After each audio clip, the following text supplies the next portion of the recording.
Este es Salvador Dalí, perverso, polimorfo, anarquista, surrealista, excelso, divino, déspota supremo que rompe con todo, el Dalí poseído de un delirio furiosamente dionisíaco, el Dalí ávido de dólares, el Dalí inexuso y monárquico. Y por encima de todas las cosas, como siempre ha dicho y se ha autoproclamado, monárquico. Pero no políticamente, metafísicamente.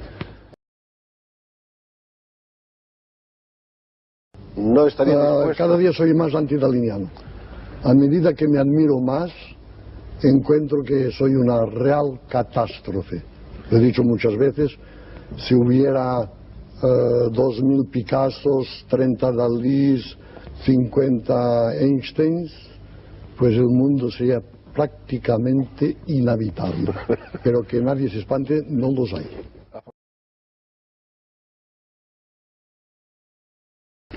Es curioso que a Salvador Dalí le conoce el mundo entero como pintor y sin embargo pienso que sus obras literarias son realmente importantes. ¿No habrá más un escritor que un pintor en Salvador Dalí?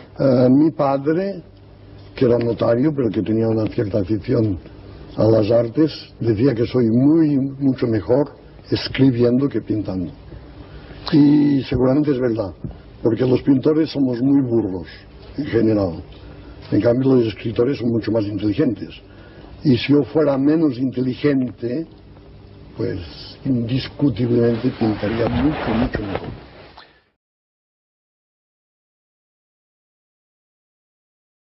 Pero la cosa que le hizo más mal efecto probablemente fue que no podía escribir con ortografía. Entonces una vez escribí la palabra revolución con 4 faltas de ortografía, porque empecé que la revolución puse 2 R's normalmente, después la B no era la que tenía que ser, después en medio sentí que me tenía que parar un poco, ¿no? Entonces puse una H, en fin, y acabé con una T, y entonces mi padre se metió en la cama y dijo, este chico, pase lo que pase, tiene que morir cubierto de piojos. ¿Qué hubiera pasado si no hubiera sido que mi esposa Gala, que es de Stalingrad, no es de Stalingrad, pero que es rusa y tiene la fuerza de una batalla de Stalingrado, se puso a protegerme y ella hizo mi éxito mundial?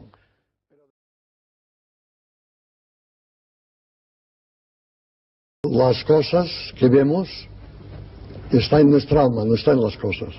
O sea, por ejemplo, si Velázquez copia una fotografía, lo mejor que puede, le sale un Velázquez. Si un tonto copia exactamente una fotografía, le sale una tontería. Si Dalí copia fidelmente una fotografía, le sale un Dalí. O sea que no hay que preocuparse. La personalidad es absolutamente imposible de evitar. Y además no todo el mundo puede copiar lo mismo. Es imposible. Pero hay una paradoja que se había dicho mucho, que la fotografía sería la muerte de la pintura. Y está resultando al revés, es que gracias a la fotografía se está resucitando el arte. Y me preguntaron en Nueva York en la televisión cuál era el misterio de la fotografía y la pintura. Se vendió Juan de Pareja, el que manejaba los pinceles y se ocupaba en el taller de Velázquez. Entonces me dijeron, ¿qué diferencia hay entre una fotografía del mismo personaje, con el mismo ángulo, y una pintura hecha por Velázquez? Yo dije, pues toda la diferencia entre la fotografía y la pintura de Velázquez del mismo sujeto, sin ninguna desproporción exactamente fotográfica, la diferencia es sencillamente de $6 millones. Hay una serie de hechos de su vida a los cuales pasa usted revista en esta curiosa correspondencia consigo mismo, como es por ejemplo el famoso escaparate de la Quinta Avenida de Nueva York. Ah, sí, eso es vale la pena de que se lo cuente. Esa es una historia que se ha contado de muy diversas maneras y me gustaría oír la versión auténtica. Pues la versión auténtica es de que en aquel momento el surrealismo estaba de moda en Nueva York. Y los escaparates, el Bonita, el más lujoso de la Quinta Avenida, me pidieron de hacer 2 escaparates surrealistas. Entonces yo me pasé toda la noche trabajando. El uno se llamaba El Día, el otro La Noche, y había cosas realmente horrendas. Había teléfonos en forma de langosta, había sobre todo una bañera peluda, doblada de astracán, en fin, indescriptible. Había un traje afrodisíaco lleno de pipermín y moscas, etcétera, etcétera, etcétera.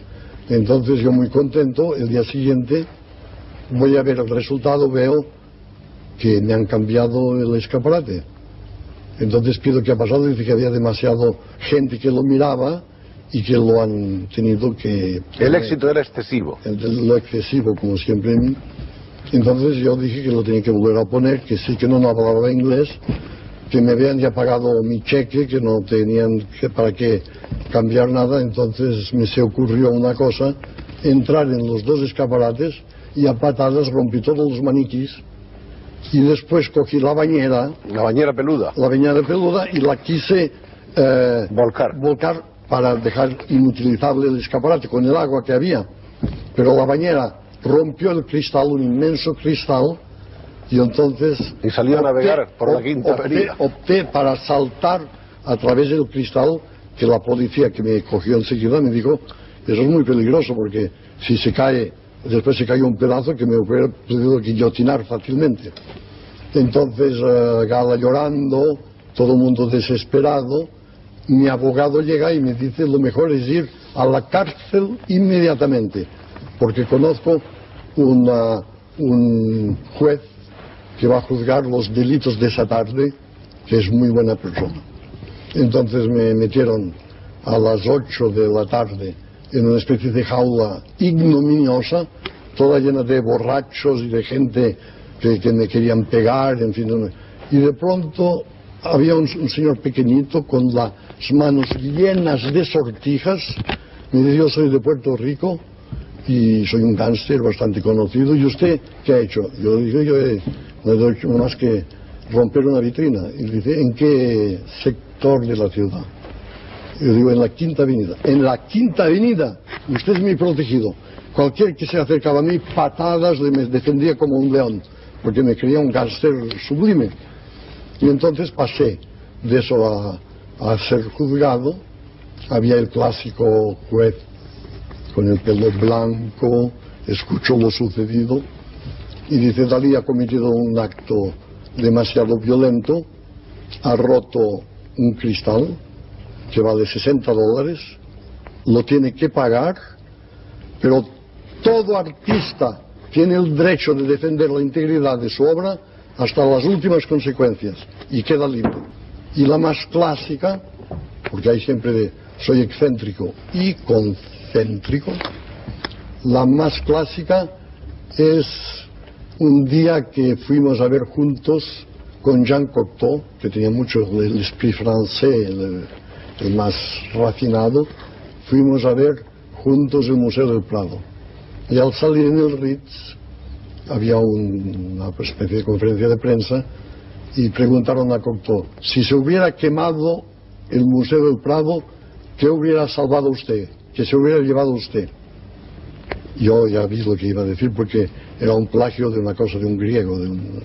Y dijo, mirándome a mí, quieren decir eso, Dalí no puede hacer mejor, pues yo me hubiera salvado el fuego. Y se quedó mirándome. Entonces, naturalmente, los periodistas me dijeron, ¿y usted, señor Dalí, qué se hubiera llevado, qué hubiera salvado? Y entonces yo, como que soy un poco teatral, hice ver que reflexionaba un poco, que yo lo tenía pensado, y dije, pues Dalí se llevaría nada menos que el aire, y específicamente el aire contenido en las meninas de Velázquez, que es el aire de mejor calidad que existe. Y naturalmente, como que el fuego no es un elemento pictural y el aire es el protagonista de la pintura, el propio Cocteau cogió 2 pajas de cóctel y se los puso en forma de bigote, inclinando la cabeza. ¿Usted ha notado alguna vez diferencias cuando las puntas de su famoso bigote no están lo suficientemente enhiestas? No, en absoluto, en absoluto. ¿Sigue usted utilizando azúcar de dátil? No. Eso fue el principio, porque me gustaba mucho. En este momento era un apasionado de las moscas limpias. Las moscas que se pasan por la cara de los burócratas, todo eso es muy repugnante en los hoteles, es imposible. Pero las moscas limpias de Porligat, que se pasean por detrás de las hojas de los olivos, esas van vestidas como por Valenciaga, son limpísimas y esas son maravillosas. Y cuando pinto me ponía dátil aquí y un poco de miel en la comisura de los labios, y entonces esperaba el momento, bobaba de satisfacción, porque cuando pinto babo de satisfacción, y entonces esperaba el momento en que la mosca me se iba a meter en la boca, y cuando estaba muy dentro cerraba la boca y entonces la mosca hacía ¡ah! Y la soltaba, y al cuarto de hora después otra mosca. Esa era una cosa sibarítica de la pintura, y lo hacía siempre cuando todo Francia va en bicicleta. El Tour de France ciclista me ha inspirado mucho. Todo el mundo en las cuestas sudando, la televisión y la radio hablando de los héroes del Tour de France, y yo con mi mosca en la...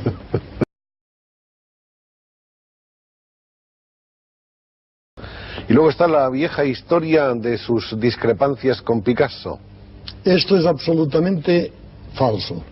Los periodistas se han siempre entojado, porque nuestras pinturas son completamente distintas, a creer que estamos reñidos. Es todo lo contrario.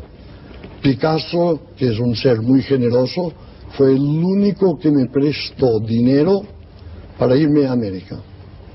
Y ahora se acaba de encontrar un documento que será sensacional, se va a exponer en Londres, en el cual hay la colaboración en un grabado de Picasso con Dalí, lo que no ha hecho con ningún otro artista. O sea, era un diálogo. Él me daba la plancha con una silla, por ejemplo, un poco antropomórfica, y yo el día siguiente le añadía 2 huevos fritos. Entonces él encima de los huevos fritos ponía una espiga de maíz. En fin, es una cosa hecha en colaboración. Hay una frase famosísima que dijo usted: ¿cómo era? Picasso es comunista, yo tampoco. No, era mucho más larga. Era más larga. Español, yo también. Picasso es un genio, también. Picasso es comunista, yo tampoco. Y entonces parece que Picasso dijo una cosa muy bonita. Dijo: parece que Dalí me tiende la mano, pero de momento no veo más que la falange de la mano. Y es absurdo, porque yo nunca he sido falangista, ni mucho menos, ni he pertenecido a ningún partido político, nunca en mi vida. ¿Es usted hombre de muchos o de pocos amigos? De ningún amigo. ¿Ni uno? Ni uno. ¿Porque no les deja usted llegar o porque ellos no son capaces de hacerlo? No, porque toda mi pasión está en el amor que tengo por Gala, y no tengo sitio para más. ¿No es usted egoísta, entonces? ¿Cómo? Egoísta, ¿no es usted? No, porque Gala sustituye todas las pasiones. Al contrario, yo mismo cada vez digo que soy un pintor detestable, que es un poco también, un poco comedia eso, porque cuando se dice que pinto mal, entonces hay gente que dice: hombre, tampoco está mal como eso. Hablando un poco de su pintura, que naturalmente es lo más importante que la gente conoce de usted, ¿está siempre, de cualquier modo, dentro de una fidelidad a lo clásico? Cada vez más. Cada vez más. Y cada vez más Velázquez. ¿Y su vieja predilección por Rafael? Menos, mucho menos, y mucho más los tres son Velázquez, Rafael y Vermeer.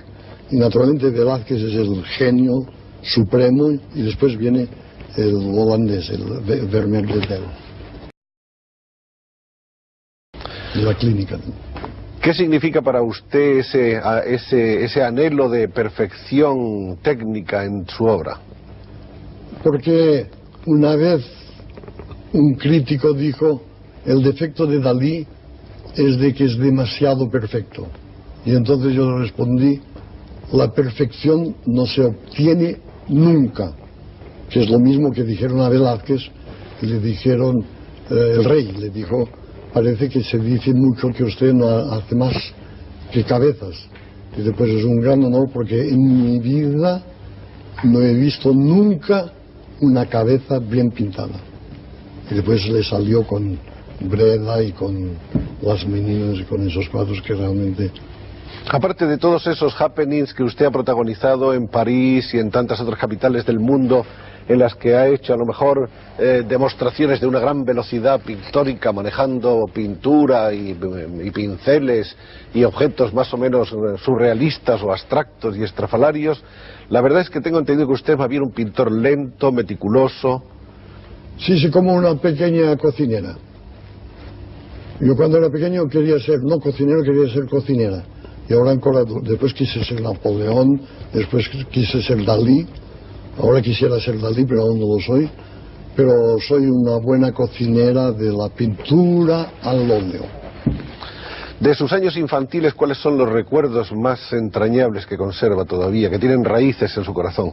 Los más entrañables son los que datan de cuando Dalí vivía en las entrañas de su propia madre. La vida intrauterina. Exactamente, porque tengo recuerdos perfectos de mi vida intrauterina y parece que Casanova también los tuvo. Y el doctor Freud, cuando lo vi en Londres, me los confirmó.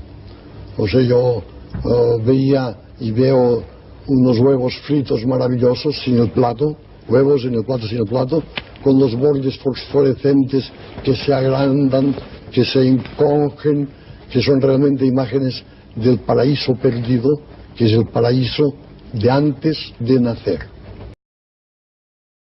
Eso que el primer Dalí de que se tiene noticia fuese precisamente un autorretrato, pintado en 1914 y que creo que se llamó Niño Enfermo. Exacto, sí. Donde pintaba usted al niño Salvador Dalí. Yo siempre estaba enfermo, que me gustaba mucho. Es decir, para mí 38,5 era una temperatura ideal. Y además no ir al colegio y ser mimado, porque mis padres, como que el otro se había muerto, pusieron toda la ternura sobre el nuevo Dalí. Eso es natural. Después se dejó usted influenciar bastante por el puntillismo. Todo, el futurismo, el cubismo. Todos los ismos. Todos los ismos. ¿Usted cree que eso era absolutamente necesario? Era una necesidad vital para Dalí total, atravesar por todos esos estadios informativos. ¿Y dónde está el más auténtico de los Dalís de esas épocas? Están en Figueras. Pero quiero decir, de esas épocas, el Dalí más puro, el más profundo, el más esencial, ¿está en el surrealismo? ¿Está en el puntillismo? Yo siempre digo lo mismo, pero me equivoco. Está en mi último cuadro, que lo pinté durante 4 meses, y es Dalí pintando a gala reflejados en un espejo. Y eso, por el mismo precio, es un cuadro estereoscópico. Porque ahora, en vez de pintar un cuadro, pinto 2 de casi iguales, que fusionados por un sistema de espejos, producen la ilusión total de la tercera dimensión.